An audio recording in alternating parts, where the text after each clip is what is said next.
Le chemin stoïcien vers la tranquillité, la colère, une émotion puissante. Elle peut nous consumer, elle peut nous contrôler, mais nous pouvons la contrôler. Les stoïciens, anciens philosophes de la Grèce et de Rome, le savaient.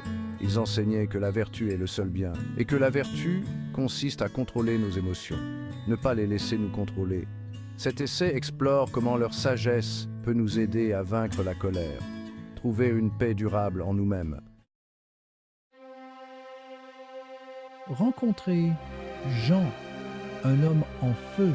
Imaginez Jean, un homme qui travaille dur, dévoué à sa famille, il s'efforce d'être bon.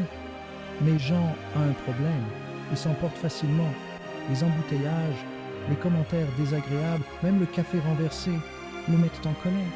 Cette colère lui fait du mal. Elle nuit à ses relations. Il veut changer. Il cherche une meilleure voie. Il découvre le stoïcisme. L'idée de contrôler sa colère résonne en lui. Il décide d'essayer. Premier pas vers le contrôle. Jean se trouve dans un moment de calme, cherchant à comprendre les fondements de la sérénité intérieure. Jean commence par le concept stoïcien de la dichotomie du contrôle. Il découvre que cette philosophie ancienne peut offrir des réponses aux défis modernes. Nous ne pouvons pas contrôler tout ce qui nous arrive, disent les stoïciens. Cette idée résonne profondément en lui, comme une vérité longtemps ignorée. Mais nous pouvons contrôler nos réactions. Jean commence à comprendre que la clé de la paix intérieure réside dans cette simple mais puissante distinction. Cette idée est une révélation pour Jean. Il se rend compte que beaucoup de son stress et de son anxiété proviennent de son désir de contrôler l'incontrôlable. Il réalise qu'il a donné son pouvoir aux circonstances extérieures.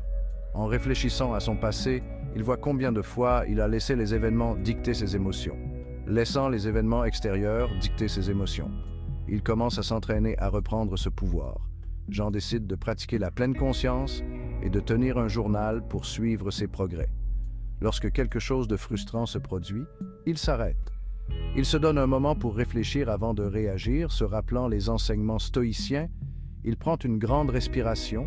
Cette simple action lui permet de se recentrer et de se calmer, même au milieu du chaos.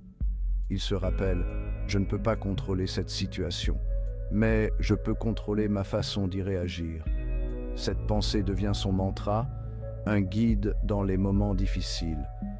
Mais je peux contrôler ma façon d'y réagir. Avec le temps, Jean remarque un changement en lui. Il devient plus calme, plus résilient et plus en paix avec lui-même.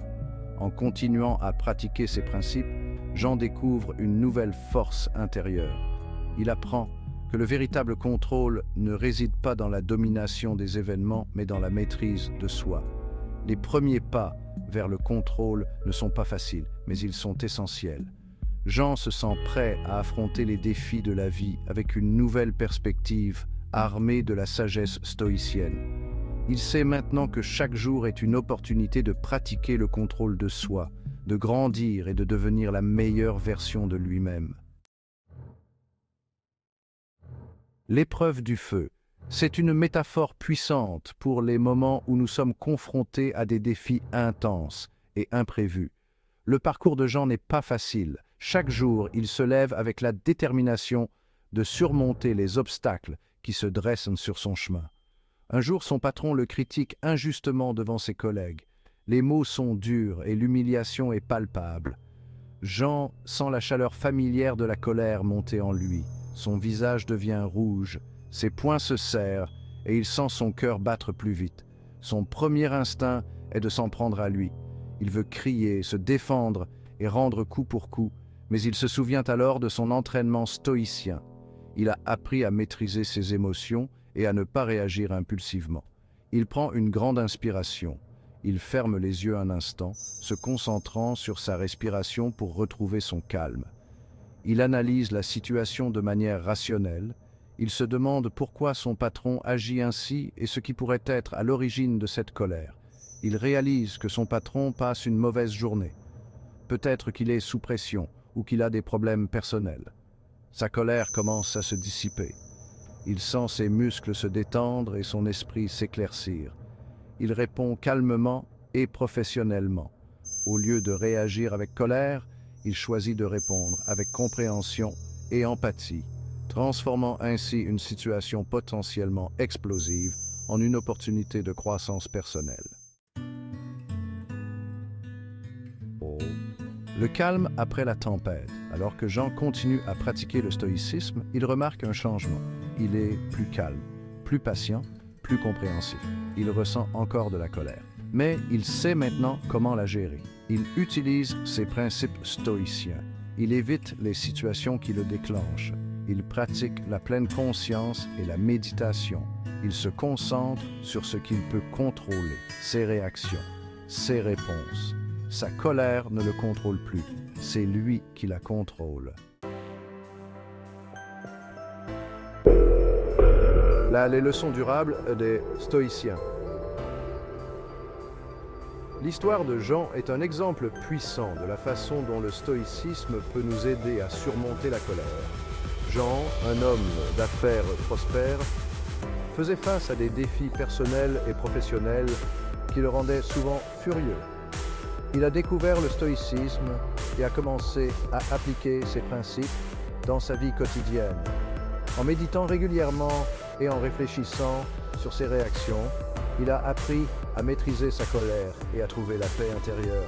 Les stoïciens nous enseignent que ce sont nos pensées et non les événements qui causent de notre souffrance. En changeant notre perception des événements, nous pouvons transformer notre expérience de la vie. Par exemple, au lieu de voir un obstacle comme une source de frustration, nous pouvons le voir comme une opportunité de croissance et d'apprentissage. Cette perspective change tout. Nous pouvons choisir la façon dont nous interprétons et réagissons aux situations. L'acceptation est essentielle. En acceptant ce qui est hors de notre contrôle, nous libérons notre esprit des préoccupations inutiles. Cela ne signifie pas que nous devons être passifs, mais plutôt que nous devons concentrer notre énergie sur ce que nous pouvons changer. Par exemple, si nous perdons notre emploi, nous pouvons choisir de voir cela comme une opportunité de trouver quelque chose de mieux adapté à nos compétences et à nos passions. Nous devons accepter ce que nous ne pouvons pas contrôler et nous concentrer sur ce que nous pouvons contrôler. Cette approche nous permet de vivre plus sereinement et de prendre des décisions plus éclairées. En nous concentrant sur nos actions et nos réactions, nous devenons plus résilients face aux défis de la vie. Par exemple, en se concentrant sur l'amélioration de nos compétences et de notre attitude, nous pouvons mieux naviguer dans les situations difficiles. La vertu est le seul bien. Les stoïciens croient que la véritable richesse ne réside pas dans les possessions matérielles, mais dans la qualité de notre caractère. En cultivant des vertus comme la sagesse, la justice, le courage et la tempérance, nous pouvons atteindre un état de bonheur durable. Ces vertus nous guident dans nos actions et nous aident à vivre en harmonie avec nous-mêmes et avec les autres. Vivre une vie vertueuse, guidée par la sagesse, la justice, le courage et la tempérance, conduit au vrai bonheur. En pratiquant ces vertus, nous développons une force intérieure qui nous permet de faire face aux défis de la vie avec sérénité et confiance. La sagesse nous aide à prendre des décisions éclairées. La justice nous guide dans nos relations avec les autres. Le courage nous permet de surmonter nos peurs et la tempérance nous aide à maintenir un équilibre dans nos désirs et nos actions. En intégrant ces principes dans notre vie quotidienne, nous pouvons atteindre un état de paix intérieure et de satisfaction durable. Votre voyage vers la paix intérieure commence maintenant. La transformation de Jean est une source d'inspiration pour nous tous. Elle nous montre que le changement est toujours possible. Nous pouvons tous apprendre à gérer notre colère intérieure. Nous pouvons trouver la paix en nous-mêmes chaque jour. Les principes du stoïcisme offrent un guide intemporel et précieux. Commencez votre voyage dès aujourd'hui sans attendre. Explorez la sagesse des stoïciens et leurs enseignements. Découvrez le pouvoir de contrôler vos émotions et vos pensées. Vous aussi, vous pouvez trouver une tranquillité durable et profonde.